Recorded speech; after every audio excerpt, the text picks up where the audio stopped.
Assalamualaikum warahmatullahi wabarakatuh. Selamat pagi. Di video ini kita akan membahas tentang Ajax ya, atau Asynchronous JavaScript XML. Gampangnya Ajax itu saya contohkan, misalnya kita punya form, kemudian ketika tombol simpan diklik itu halamannya tidak berubah ya, dia masih tetap di URL yang sama, tetapi datanya bisa terkirim ke server. Ya, jadi proses penyimpanan mengirim data itu dilakukan di background ya, bukan dengan berpindah halaman. Kalau sekarang kan saya klik nih, ini kan kelihatan nih ada loading, itu berarti dia berpindah ke halaman store ya. Saya klik misalnya, dia berpindah ke halaman store, kemudian dikembalikan lagi ke halaman create. Ini juga sama, saya klik, dia berpindah dari URL-nya create, kita klik lagi ke siswa saja. Nah, kalau dengan Ajax itu tidak ada loadingnya ya, loadingnya tuh tidak kelihatan, bukan tidak ada maksudnya. Oke, kita langsung saja saya contohkan. Misalnya kita mau buat form ini, ketika diklik tombol simpan itu dia tidak berpindah, URL-nya tetap sama, tetapi datanya bisa kita simpan di server. Nah, untuk menggunakan Ajax itu kita akan pakai jQuery ya. jQuery ini yang paling lama library-nya. Silakan ketik jQuery CDN. Oke, kemudian kalian bisa copy yang minified ini, tinggal copy saja. Oke, kemudian letakkan sebelum tutup body di bagian bawah ya, biasanya di sini. Oke, kalau sudah, berikutnya adalah kita akan buat script dulu, start script. Kemudian saya coba jkey ready, kemudian coba alert tes, pastikan alertnya muncul ya. Oke, berarti jQuery-nya sekarang udah ada di project kita.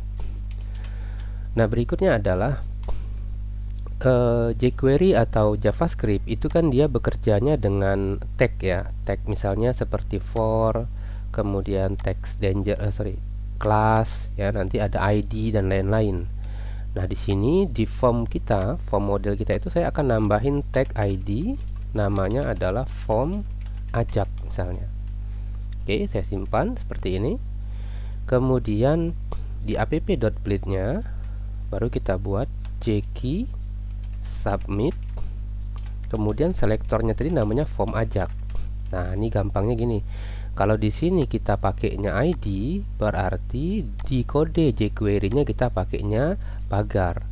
Kalau di sini kita pakainya class, maka di sini kita pakainya titik.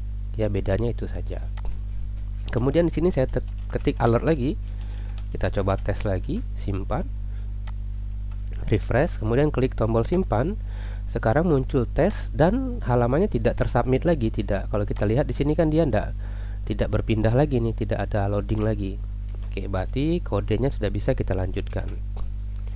Kemudian kita buat var, nama variabelnya form ya, diambil dari this, dari form ini maksudnya. Kemudian action, method, dan data. Jadi maksudnya this itu adalah selektor ini.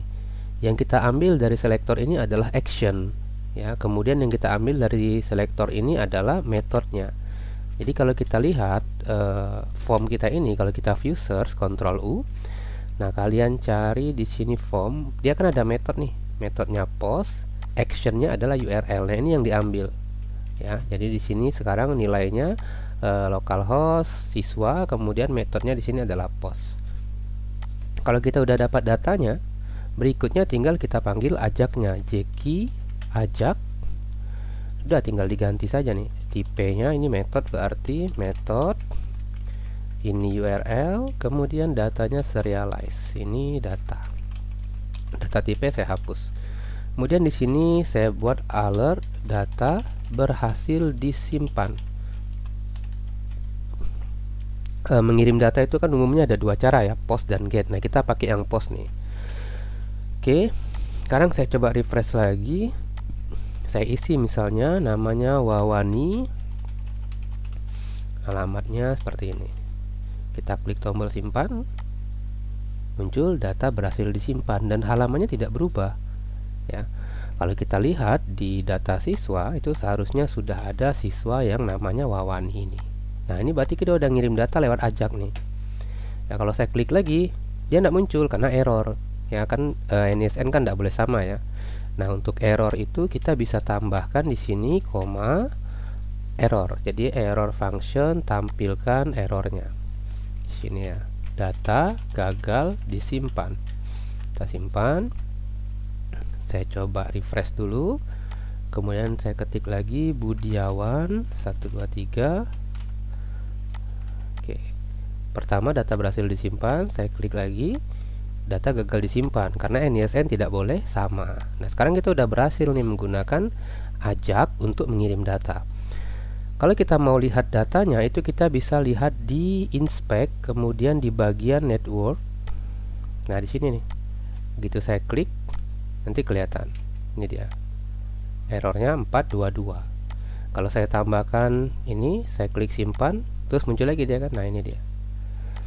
Nah, ini responnya beda ya. Kalau kita lihat di siswa controller di function store, ini kan kalau diajak, kalau kita pakai Ajak, dia tidak ada flash message dan tidak ada return back. Jadi ini kita hapus.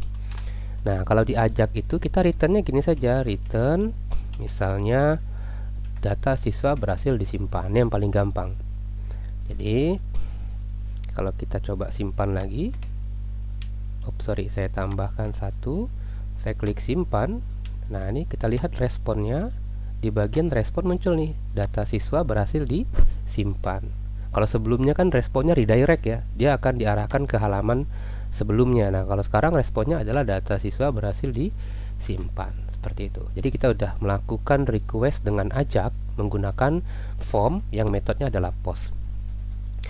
Nanti mungkin di video berikutnya kita akan coba perbaiki ya, biar lebih bagus. Jadi nanti ketika diklik tombolnya tuh ada loading spinnernya. Jadi ada loading. Kalau sudah selesai nanti muncul data berhasil disimpan bukan lewat alert, tapi mungkin lewat sini saja lebih bagus nih. Nanti kita buat seperti itu. Oke, silakan dicoba. Nanti kita akan lanjut lagi di video berikutnya. Assalamualaikum warahmatullahi wabarakatuh. Selamat pagi.